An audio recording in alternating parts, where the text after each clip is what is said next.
Welcome to the Nightly Rant with your hosts, Mike and Torya. This is the show where we examine society from a sarcastic point of view. If you like insane conversations, this is definitely the show for you. Let's get into today's topic. YPN people, I don't know about you, but I love helping out a friend.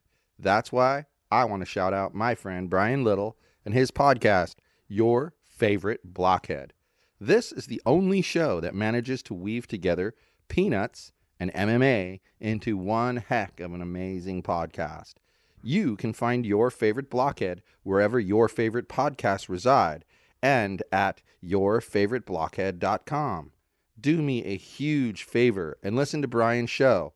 You'll be entertained and you'll help out a friend. Now, as I said, let's get into today's topic.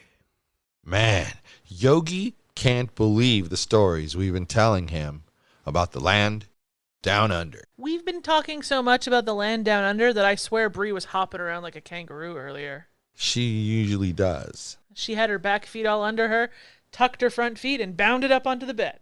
I don't know if that actually happened, but typical of Bree on any given day. You can just think of our giant long-legged dog contorting herself like that. In all reality, though, we did finally go to the land down under. The land down under, Australia. And we had to fly from Los Angeles International Airport to Fiji. Which is a place that I thought was a city, by the way, until we landed there. It's not much of a city.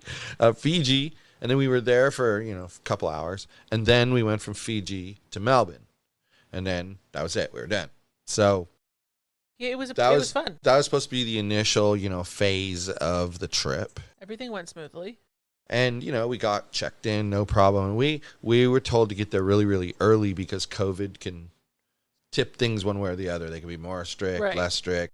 So we got through in a kind of a balanced environment, I think. They didn't seem like they were letting anything go, but they also weren't being super picky doodle about it. Our check-in process was so easy. Jeffrey was a champion. Jeffrey from Fiji Airlines. Get in his line, people. Yeah, he is awesome. He was the best guy there, for sure. And then we teased him about our bags making it, because here they are going to Fiji on Fiji Airlines. We had this terrible in our head thought about what Fiji was really about. And honestly, it was beautiful. They were the best people. And everybody was so friendly. Hard workers, very friendly. Well, not the flight staff. But the biggest problem we had was the flight staff.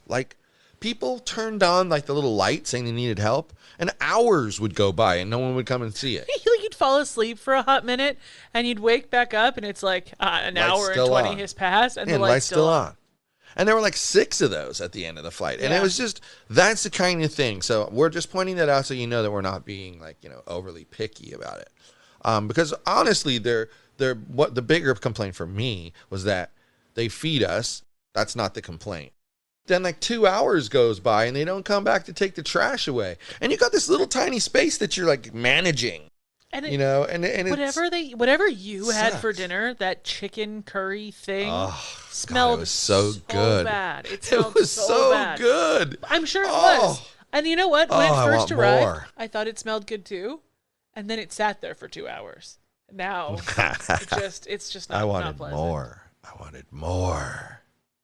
It was crazy.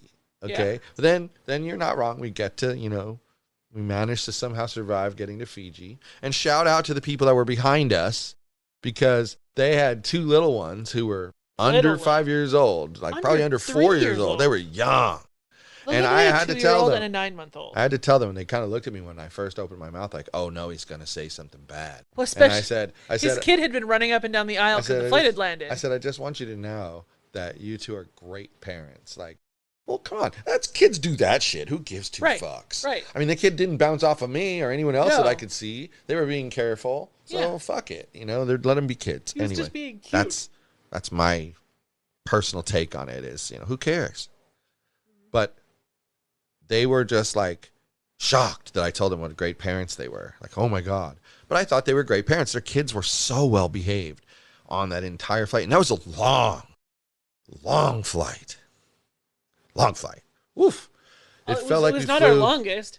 No, but it felt like we flew forever. Ever. We flew for 11 hours. Then we had a 2-hour layover in Fiji. Yep. And Which is Fiji the most was humid beautiful. place I've ever But been. it was beautiful. I Like, had an oh my gosh. afro the The second little we tiny landed. crap I could see from where we were, it was gorgeous. It was prettier, maybe pretty as, or maybe a little bit prettier than Hawaii. Interesting. I think it's Australia's Hawaii. It's about the same flight length from there to California. Yeah, somebody was saying that. I think Ash was calling it something different, but yeah. She said it was Australia's Mexico. That could make sense too, though. It could. It could. So that part was kind of interesting. Then we get to Melbourne. Well, first though, it was really weird when we were in Fiji and I wanted to buy us some airplane drinks. And I bought a Mountain Dew and some kind of like cream soda thing. Right. And you know how when you buy alcohol in duty free, they put it in a bag and they deliver it to you at the gate? Right. They put my non-alcoholic beverages in a bag and told me to be delivered to me at the gate. And then they searched us when we arrived in Fiji. And then they searched us again before we got on the plane. Like I had to pick up my duty free after we got second searched. Well, but in a way strange. though, it kind of makes sense because if you happen to get past their initial search, you can like drop shit off for another passenger, and then another passenger can pick it up and carry it on who had already been searched out there and been clean. I guess. You know, you could like tip the luck around, but that doesn't bother me actually. I don't. It was just really weird. Check this, and I'm the one who usually gets bent about that kind of stuff. Right. It's interesting that this time I wasn't. I was just kind of like, all right, whatever. You know, do what you got to do. I'm tired of this stuff. We were only bent because we couldn't see the duty-free people, remember? Yeah. And that's when I asked the people who worked for Fiji Airlines, and they were like, oh, they meet you after you get searched. Yeah. Okay. That's funny. Anyway, then we got to Melbourne 5 hours later. But you know why they were being so cagey about it? They didn't want to tell you that you were going to get searched again. But I'm fine with it. They don't know that. So then we get on, we leave Fiji, we go to Melbourne, and it's like 5.5 hour flight. It's a long flight. It's like flying from here to New York. Like that's a long flight. I slept on that flight too. Yeah, I tried to, but it was just too much. And we finally make it to Melbourne. We land. Yep. And of course, as usual, this one over here just puts the passport on the scanner, bloop, bloop, and she goes right through. I put mine on the scanner. Go see the desk. Thanks. Had to go see the desk. That was stressful, okay? Had to go see the desk. She's waiting over here. Then they make me sit down on this bench. He takes my passport. He's gone for like 20 minutes. It wasn't terrible. I mean, they were busy at that time, so really 20 minutes wasn't terrible. But in that time, they allowed you to come sit with me. And Which made it less stressful. He literally just looked at my passport, looked at something online, and I think he was confirming my visa because I had a visa. And he confirmed it and then gave me my thing and said, see you, have a good time. The only thing I can think of that explains this is that Australians prefer Canadians and hate Americans as much as Canadians do. Well, you might be right. It's something that, you could be right. All I can say is you could be right. Full disclaimer from what I just said. Not all Canadians hate Americans. Canadian border security hates Americans.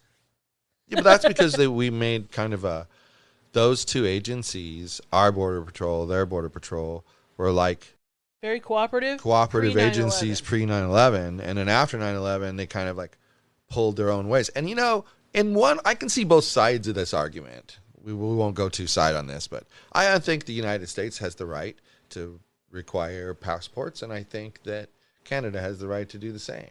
I think they both have the right, if they want to ask for visas if they want to. But the whole point is they get to do what they want to do. But don't be pissed when the other country does the same or worse. Do you know? You just got to take it. Do you want to know something funny? An American citizen does not need a passport to enter Canada. Still, an American citizen. But you do have to have your passport with you because they ask you to scan it when you get there. Yes. And number two, I needed to get back in the country, which I think is crazy considering what we learned later, which you'll learn in a later episode because we're breaking these into multiple episodes, people, because Australia was jam-packed with awesomeness. Right. So continue, Jeezy. Okay, we've arrived in Melbourne. The mic gets harassed, but then the mic gets freed. Thankfully. Then we toddle out what seemed like a 45-minute walk from security to being free. Yeah. And you see Matt, and I still didn't see him. Like, you were up to him, giving him the hello, I'm in your country hug, before I realized what was going on. What'd you call that thing? The hello, I'm in your country hug. Okay, that sounds like a nice t-shirt design. You can get our crazy thoughts at thoughtmerch.com. Go now. Anyway, so he gives you this hug before I even realize who Hugs he is. are good. And I'm like, who is this person hugging? And then I figured it out. Like, it took a hot minute. And then the next thing I know, there's like shrieking, and Ash is there, despite the fact that she said she wasn't coming, the turd. She was going to work, yeah. Turd. I suspected. I know you did, but she's still a turd. I even told you that I suspected. And then we went to McDonald's. No, we did not go to McDonald's. We went to Macca's. Why do you say it like that? Because that's how they said it. Macca's. Okay. Was it good? Not going to lie. I've told you before, there's one reason and one reason only that I eat chicken nuggets from time to time. One reason and one reason only. It's because And you that like is the hot the mustard. hot mustard sauce. You could probably almost give me battered dog shit, and it would probably taste just fine if it had hot mustard sauce. But they did not have hot mustard sauce there. And their chicken tasted different. It wasn't bad different. It was just different.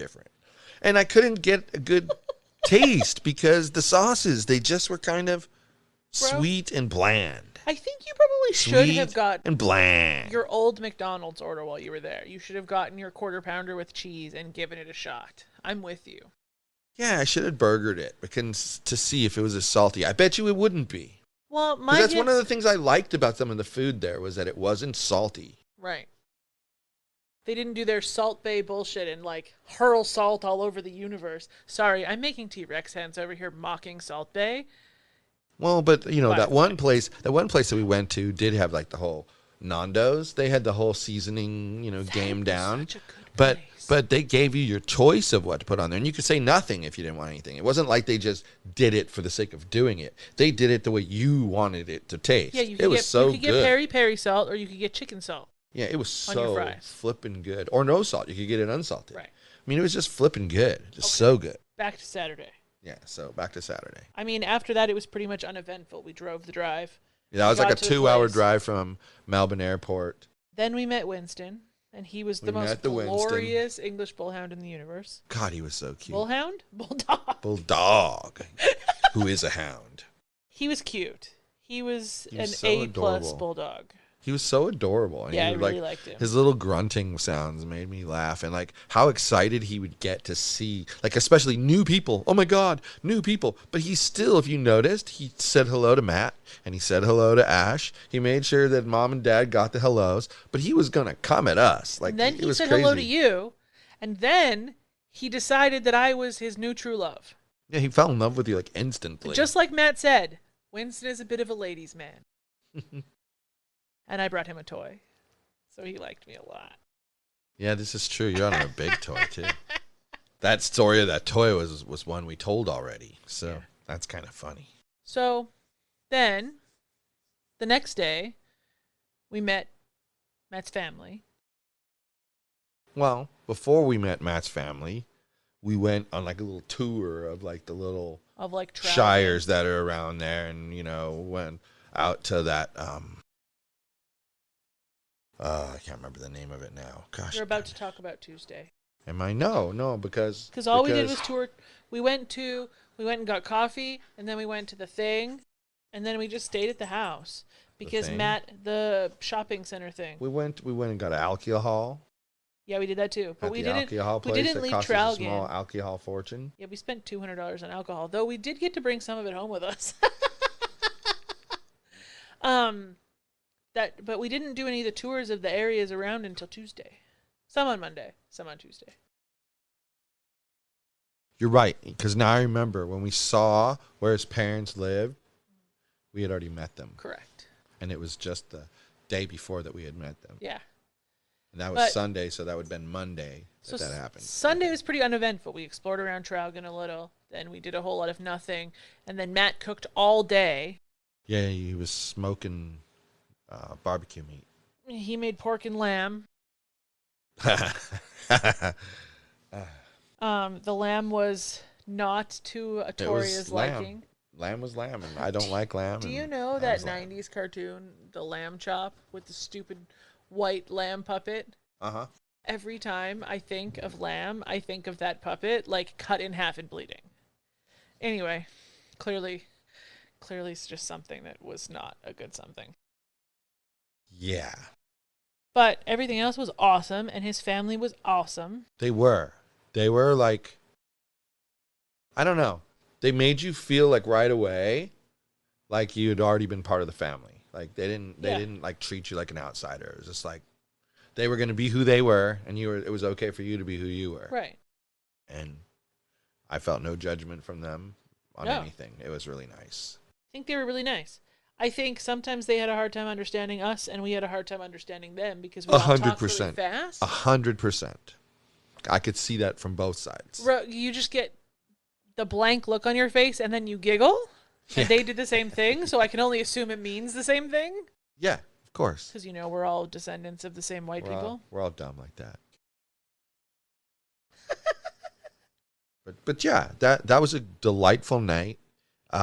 We got to meet, mom and dad. We got to meet sister. We got to meet sister's fiance, who she's marrying in November. Yeah. I believe. Yeah.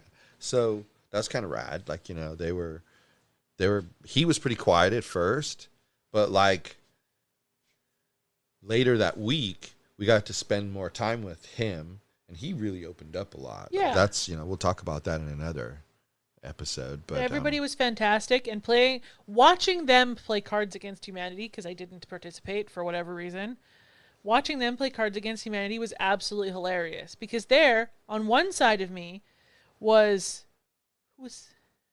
Ash, who we speak the same language, we speak with the same accent, we've played that exact game of Cards Against Humanity before, we've looked at the cards we didn't understand, Yep. So she's on one side, and I'm helping her to pick things that people would think were funny.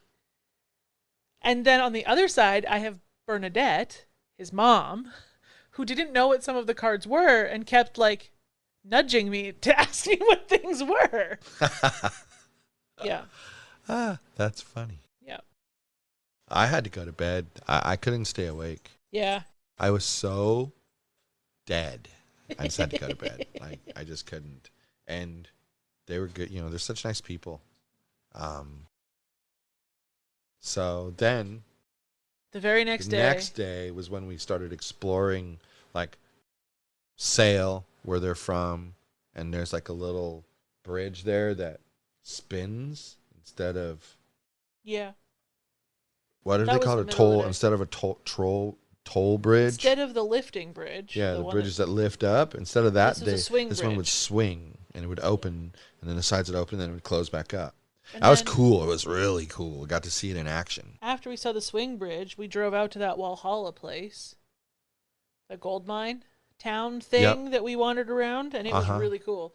Unfortunately, still pretty closed because of the pandemic. Yeah, that was one thing that I found kind of interesting about Australia, was that right away, that first day when we went out, like that Sunday, I noticed that it was like more open in a sense than here, but at the same time, more closed than here. Like they were contact tracing everybody, and they weren't enforcing it super well, but like 99% of the places you went were like, where's your vaccine card? Where's your vaccine card? Where's your vaccine card? I showed my vaccine card more times in in Australia than I think I've had to show my vaccine card or wear a mask in California. Yeah, combined. Everywhere we went. And it was fine. It was crazy. I mean, little places like, you go into a liquor store and they want, show me your ID, show me your card. And you're like, what? And it was random. Like some places would even have a sign saying they were going to do that and they wouldn't do it. Right. But then, so we went to there, and that place was cool. They had like that little river there. Remember the Walhalla place? Yeah. The little river. And then we We tried to go look at the little church, but, well, It was a lot of stairs. it's too many stairs, and, well, we'll tell you why that's a problem in a minute. We also wanted to go on the gold mine tour, but that was too many stairs for the same reasons you just mentioned. Yeah, but place was beautiful. I got some great pictures of it. This place looked like you took an old west town and plopped it in front of the Jurassic Park mountains. You know those like opening scene glorious tree-covered mountains? It was like a Wild West town in the middle of Jurassic Park. And that just amuses me so much. That's a good description of it. You're not wrong. But prior to going there, we went to this place, and I can never remember the name, so you're going to tell them what the place was called. Caraboga National Park. Caraboga. And that's spelled National Boga. Park. Yeah, B-U-L. You know those Aussies and their funny accents. Boga. Right. Exactly. Just get them in a group and start talking. It sounds like they're mumbling. But well, yeah. Even they know it. They tell you this. It's funny. It made me laugh when they told us that at the wedding. Mm-hmm. More of that later. So you got to come back. Not that we haven't given you like a nice solid amount of information tonight.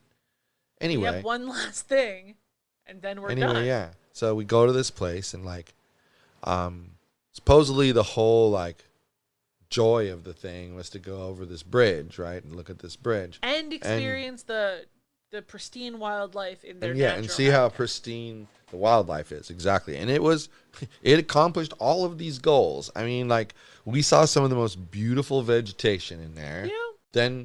Then nice weather, like you could smell that it was clean. You know, I in the middle of your sentence here, because it's super relevant, I'm going to point something out. I like places based on how they smell. Like, it's almost... Then you must have loved this place. I don't understand why it is a thing, but every time we go somewhere new, I'm like, it smells weird. I don't like this place. It smells like Buena Park. I mean, you know that smell that you get in the middle of Buena Park, that car wash? Anyway. Sulfur smell. So yes, you're right. I got out of the car, and I immediately liked this place because it smelled exactly like that tropical rainforest body gel that smells so good. You know, like tropical rainforest is a good scent. Yeah. Yeah, that's what it smelled like. Well, and we ended up walking around to this pathway, and kind of purposely were led a longer way than we needed to go. Jerks. And they did it on purpose. But that's okay. I mean, we got to see more, and I was kind of glad about that. Well, and then when we were on our way back, we got to see those birds. We were coming back, and we saw the lyrebird. Yeah. Going after another lyrebird. Two boys getting ticked at one another, and he was like kicking his foot. And like, swinging his butt feathers around. Like he was all angry and pissed off. It was crazy. Yes. And so we stood there and we watched them for a while, arguing with each other with their aggression stamps. And then we went across the bridge, and Matt tried to kill us all by jumping on the suspension bridge like a giant human turd. Didn't bother me. I know it didn't bother you. And if you were in the mood, I'd have jumped back. Exactly. I know you. You're the worst. There's only one reason I didn't. There were three people on that ladder at that point besides me. Uh-huh. And two of you hate when I do that. So I just didn't do it. And you know what? Out of respect for two of you. I mean, that two outweighs one. Sorry. I think if Matt wouldn't have been there already wobbling the bridge, you would have done it. Even if it was still me and Ash. Gently. Because you think that the little bit of harassment is funny, but you got the little bit of harassment because Matt was doing it. Exactly. So I didn't need to harass you any further. It was funny. I did my very best not to give him any reaction. Well, but then Ash dragged me into her drama.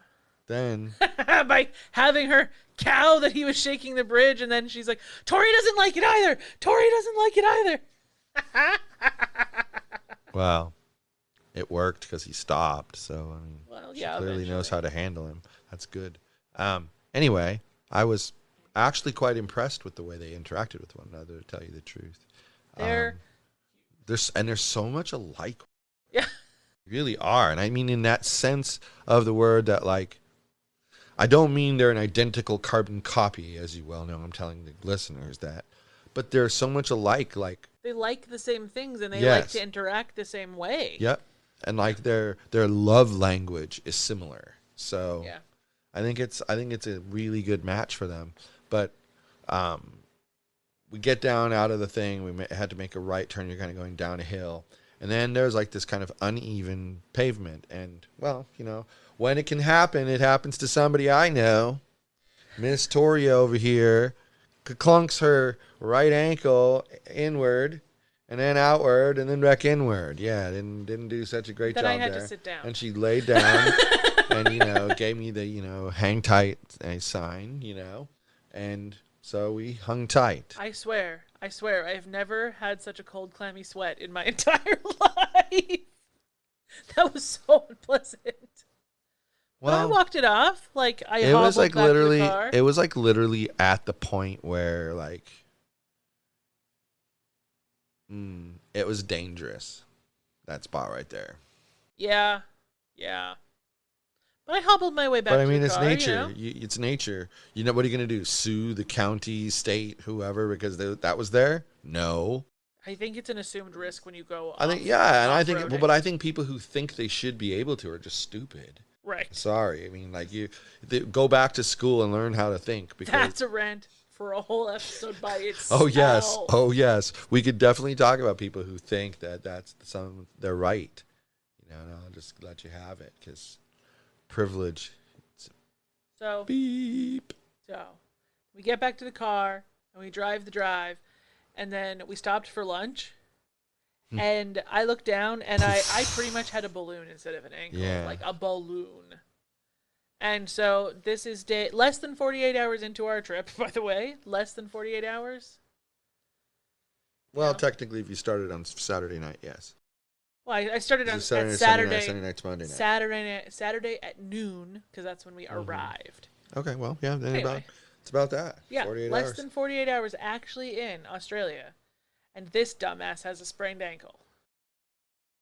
But I'm going to say something that I have to say because, you know, she doesn't believe things I tell her sometimes unless I tell her this way. So I'm going to tell her, you know, you were a trooper. You took care of yourself like you were supposed to, but at the same time, you weren't whining and complaining.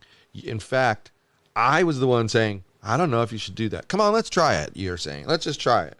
I'll see if it hurts. I'll tell you. And then you were fine. Like you didn't have complaints. And I'm sure some of the time it bothered you, but you kept it to yourself and you did the thing so that we could have a good time. And we had a really good time, people. That's why you need to come back and listen in because we're going to tell you a story about probably the best flipping museum either one of us has ever been in. We're going to tell you some crazy story about a man who was convicted and Killed. the word executed. Convicted and then executed for murdering a 12-year-old girl. Then it was proven 50 years later that he didn't do it, and so he was pardoned 50 years later. He's dead, folks, but he was pardoned. But there's a book about it I'm reading, but we'll tell you that story. And you'll get to hear about the wedding. The wedding. And all of the drama and all of the tears that occurred at this wedding. And the wedding pre-wedding. That was good too. And the wedding post-wedding. Correct. And all the other cute little adventures we went on. And we'll just tell you, you know, everything. I mean, we met some special characters while we were there, and we would like to tell you about those too. You're just going to have to come back because it's been almost a million years that we've been talking. So we don't usually talk a million years. So with that, Yogi wants to go to bed, so yes, you're right. Good night, everyone. Hasta la bye-bye, kangaroos. Thank you for listening to the Nightly Rant. If you enjoyed the show, please give us a 5-star rating on Apple Podcasts or Google Play. If you didn't enjoy the show, please just ignore that previous request for a rating. This has been a Yogi's Podcast Network production.